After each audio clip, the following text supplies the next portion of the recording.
We have a man who became a billionaire from salt. Yes. From salt. You can all put salt on. He did it the best. Bam. That's Salt Bae. Just one iconic move, shades on, tight white tee, cold stare, and that legendary reverse salt flick from the elbow. With that, this Turkish butcher became an overnight global icon. 2016, I make a video, I make one big tomahawk, and then I cut very nice, and then I put the salt, with the sun, like a rain, like a snow. And I go to sleep around 1 o'clock, 1 hour. I have 1 million people. We go to Abu Dhabi, 3 million. And then all week, 7 million people. But unlike most viral memes that fade fast, he didn't disappear. He went big. He built a gold-drenched restaurant empire, known for theatrics and feeding luxury cuts to global elites, from Ronaldo to DiCaprio, Beckham, and yes, even Diddy. That's right. Hip-hop legend Sean Diddy Combs is one of Salt Bae's biggest fans. He's invited him repeatedly and speaks of him like a brother. Sprinkling us with that flavor. Man, the man has finesse, style, and he's a genius at what he does. He's a one-of-one. Yes. Congratulations poured in for Salt Bae from all directions. Congratulations to my brother Salt Bae. Yeah. And at some point, it felt like every A-lister had crossed paths with him. But perhaps this whirlwind of fame blinded him, made him believe he was untouchable. And then he started to unravel it all himself. It began with bizarre behavior, hijacking the World Cup trophy from Messi in 2022, getting booted from Champions League fields, sued by employees, and watching restaurants close left and right. But what broke the public's heart? 2 years of flying private jets and sprinkling salt for celebs. And not one visit to the woman who raised him, his mother, who once sold snacks on Turkish streets. A rise that glittered in gold was now turning to rust. What really went wrong? Cappuccino! No matter how you feel about him, Salt Bae is proof that even humble beginnings can reach worldwide fame. Nusret Gaki started life in poverty, left school at 13 to support his mother. Then came one viral move, and boom, he was running a multi-million-dollar empire. But that same sprinkle became a symbol of absurdity. Things began to fall apart at the 2022 World Cup. Argentina had just claimed victory over France when Salt Bae slithered onto the field, uninvited, like an awkward uncle at a royal wedding. He pulled at Messi, who looked exhausted, trying to pose, snatch the trophy, insert himself into history. Messi looked confused, annoyed. Salt Bae even yanked the trophy from a child just to pose solo, biting it like a cheesy gold check test at a pawn shop. He wasn't part of the moment, but thought he owned it.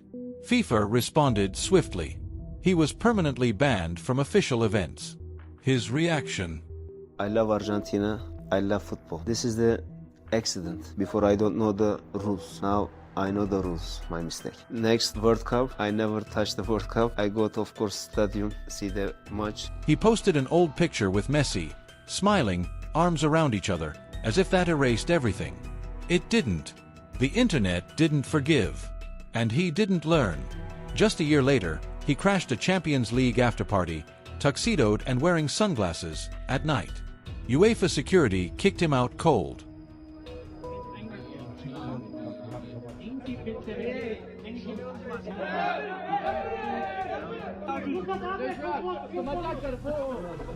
The footage shows it all.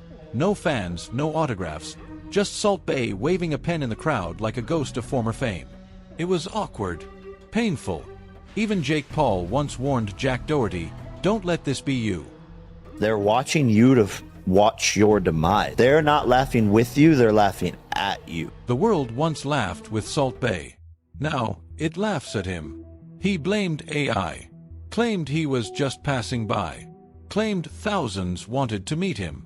No one believed it. His moment had passed, and he didn't even realize. But it got darker. In Miami, he posted a tribute photo of Fidel Castro.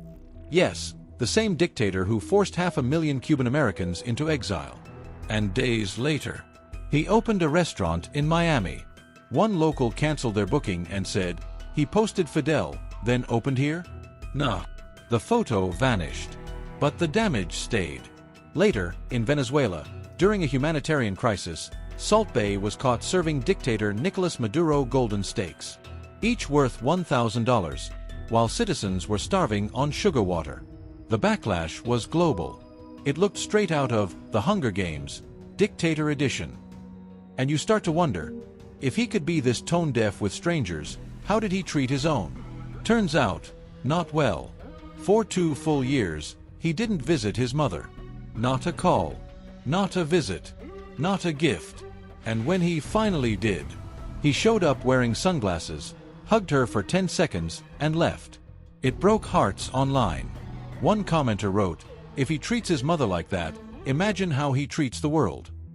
And karma arrived. And my fiancé was not going to let that man feed me. Yes, sir. Appreciate you. Thank you so much. Thank you. His empire started crumbling. London's restaurant lost half its revenue. They shut off heating in winter. Guests eating $600 steaks while shivering. Greece bookings down 67%. Boston closed in a week for health violations. Miami lawsuits.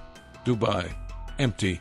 Even his infamous $140,000 bill, gold steak, overpriced wine, a tip that could pay college tuition, turned out to be a scam.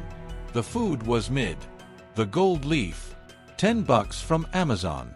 Just another overpriced illusion for Instagram flexers. And it didn't stop. In 2024, he flaunted a $150,000 receipt in Dubai. Money comes, money goes, he said. The internet exploded. During a recession, that money could feed villages. Then came the darker stuff. Videos surfaced of him feeding meat to women in overly suggestive ways, right in front of their partners. One clip said, "My fiancé wasn't letting that guy feed me." What was marketed as luxury now looked like cringe theater. And then, tragedy struck. Oh my God! I yandı! Oh my God! In Istanbul, a fire stunt during dinner went horribly wrong. An employee poured too much alcohol. Flames erupted. 4 guests were injured. But Christine Achikova, a Czech model, suffered third-degree burns over 35% of her body. Her dress ignited in seconds. No staff helped. No first aid. She said, "I thought I was dying." Months of recovery, surgeries, trauma, and Salt Bae never even checked in. No apology. No support. Surveillance footage gone. People called it silence as confession. In Miami, another guest was threatened with police over a gold steak they didn't order. He was about to be arrested for refusing a meal he never asked for. It was no longer fine dining. It was arrogance wrapped in gold foil. And while all that was happening, Salt Bae paid nearly $500,000, not to victims, but to former employees. Why? Because he mistreated staff. They said he stole tips, held passports, fired people for no reason. Women had to wear revealing clothes. Men were insulted, watched constantly. A former manager said, "He thinks he's Tony Montana." But this isn't Scarface. It's a cult with raw meat. In the end, his fall wasn't from one mistake, but a mindset. A belief that fame erases basic decency. He forgot this was never about memes. It was about heart. Instagram is now just shirtless gym selfies and overfiltered steaks. His engagement down over 70%. Customers walk out mid-meal. Reviews call it meh. He tried to turn 5 seconds of fame into a billion-dollar brand. But no one builds legacy on gold leaves and ego. You can't fake soul with seasoning. And now, the Salt King is a meme of his own collapse. Salt Bae once proved anyone can rise from nothing.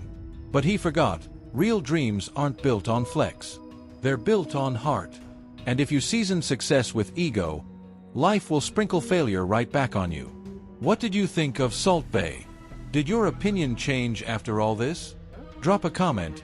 I read them all. And don't forget to like, subscribe, and support the channel for more deep dives like this. See you in the next video.